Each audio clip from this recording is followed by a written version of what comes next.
If they don't receive any response to what they do, as I said here, they will be able to run their horse as much as they want, say whatever they want to you, draw the boundaries of what you should and shouldn't do themselves, and you'll end up in a structure where you comply with them. Remember, this will ultimately destroy your value. This is the most important part. Look, I don't think anything that you're not afraid to lose has any value. I don't know if you agree with me on this, but let's say there's a plastic bottle here. This plastic bottle is empty, and when I say I was going to throw it away, meaning it doesn't serve any purpose for me, if one day I walk into the room and I don't see that plastic bottle, I'm not going to look for it, because I was going to throw it away anyway. I might say, okay, maybe my spouse threw it away, because tossing it anyway. I might say, okay, maybe my spouse threw it away. It worked well, because I was going to throw it away. It was sitting there empty. So, if you don't feel like a valuable object in this relationship, then if the other person doesn't feel that way about you either, why would they be afraid of losing you? So unless the other one feels that way about you, why would they be afraid of losing you? In this episode of the series, we have things to discuss. Why can't you set boundaries in relationships? What do you need to be able to set boundaries, and how will you do it? So today in this video, I will try to answer these questions. Before we move on to the video, I wanted to make a quick reminder. After watching the video until the end, if you like it, please don't forget to click the like button. And if you haven't subscribed to the channel yet, make sure to subscribe right now and turn on notifications without waiting for the video to finish. If you're ready, let's move on to the video. When you think about your relationship, do you ever have thoughts like these? I mean, I'm not treating him that way, but he treats me that way. And even though he knows I don't want him to act like this, he doesn't stop here. Or are you thinking something like, she is insistently not doing this even though I have specifically stated that I want it? Or I find myself having to do it even though I don't want to. If thoughts like, I know I need to put a stop to this, but I can't do it, are bothering your mind, today I will try to explain how you can get rid of these thoughts along with the answers to these questions. Now let's take a look at your need to set boundaries. What mean by setting boundaries? In this life, there are things you want and things you don't want, just like we all do. Or there are things that feel right for you and things that don't feel right for you. If you're naturally in a relationship, we certainly don't expect you to only do things that feel right for you. So you can stretch your own boundaries a little for your spouse or partner. So you can lean towards his desires, or even if you don't want to, you might be doing some things just a little more in line with what your spouse or partner wants. Or not doing it. You might prefer that. There's no problem with that.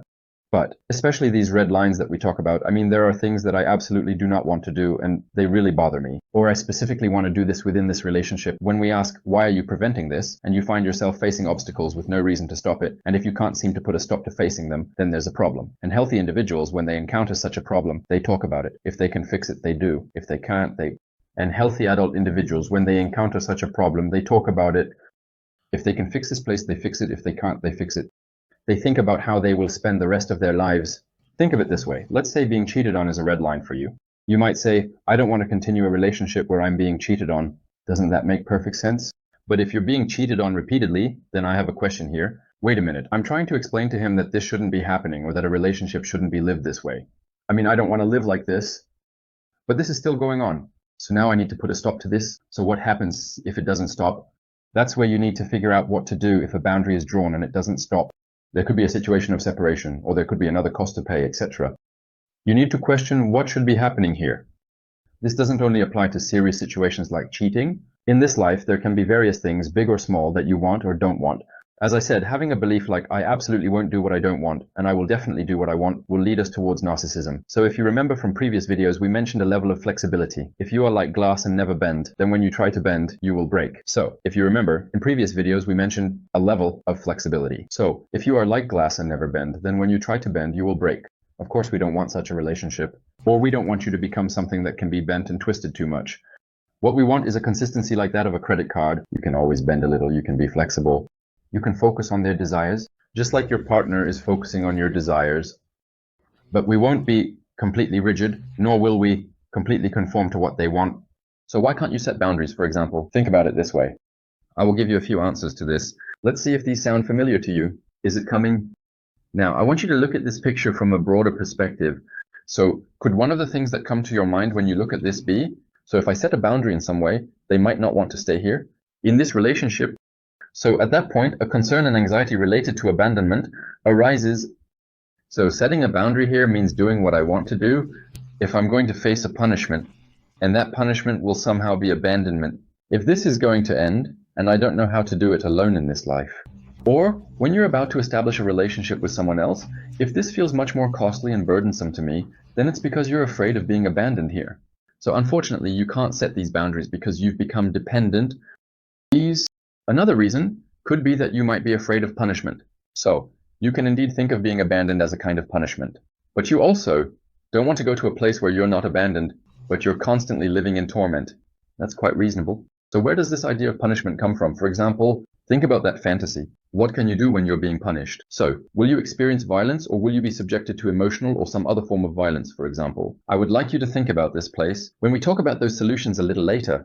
Because, yes, in some way, when you try to set boundaries as a child, or during the stages of trying to set boundaries, more in the crawling stages of setting boundaries, so you might have experienced this place in a failed way. So when you try to set boundaries, your brain or anyone from your family will overturn those boundaries, and they might have made you regret setting boundaries or saying no, but you are not a woman or a man at the age of 7, 8, or 10, or in your adolescence anymore. And it might have made you regret setting boundaries or saying no, but you are not a woman at 7, 8, in your adolescence anymore. That's why you can set a boundary right now. Naturally, that's why you can set a boundary right now.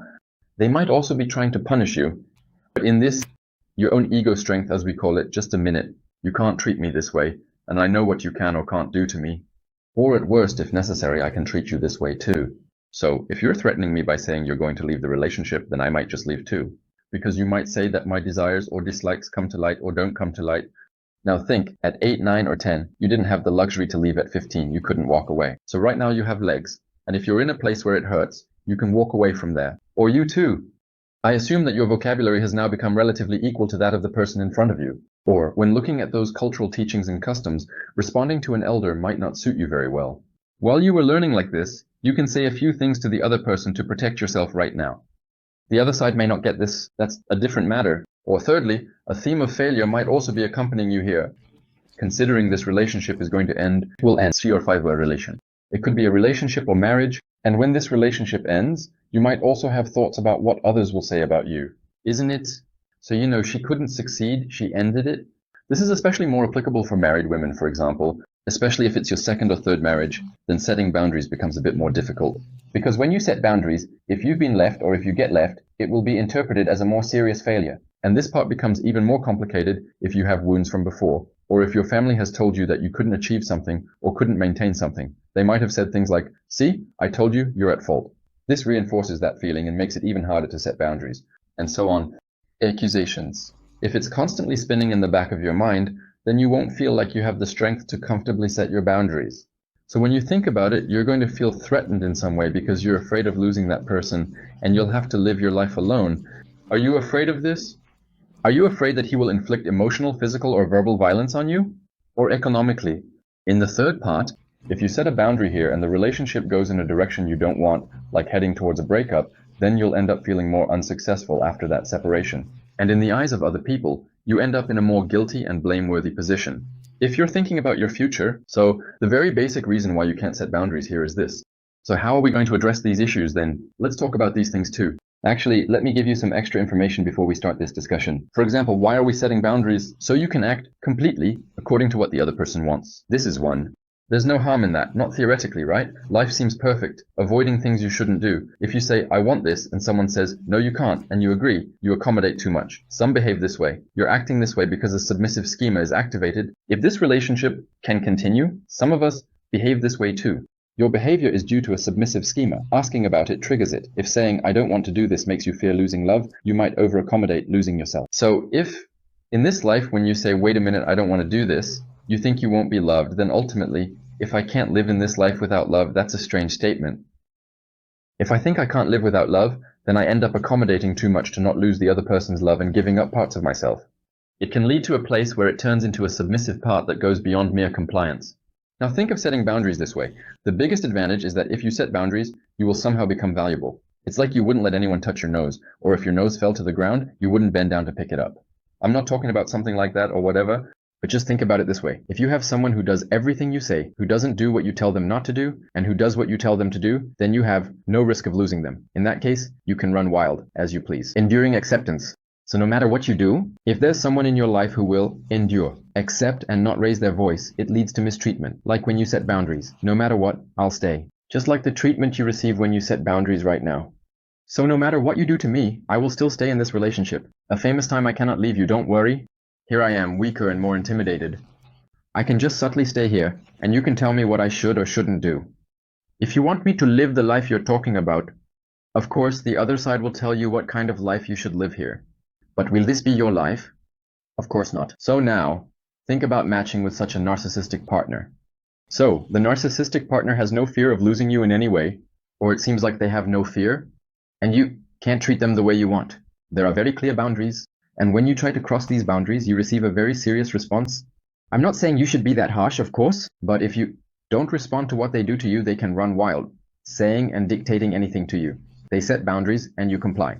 They will destroy your value. It will turn into a structure where they will draw the necessary boundaries themselves, and you will comply with them. Remember, this is the most important part. They will already destroy your value. And this is what leads us to the part about why you need to set boundaries. This is where the biggest boundary is drawn. The advantage of being you is that you not only feel your own value within yourself, but also show that value to another person. If you want to know how to draw the border, do not add it after this video. It got a little too long. Let's wrap it up here today. In the next video, how will these boundaries be drawn? So when this fear is so real inside you, that's when you draw these boundaries. How can the part of becoming happen? Let's focus a little on that part and do some small practices there. Maybe even a few case examples. How will these boundaries be drawn by talking to you? How you will move a little further every day and feel that power within yourself? Let's start by talking about them.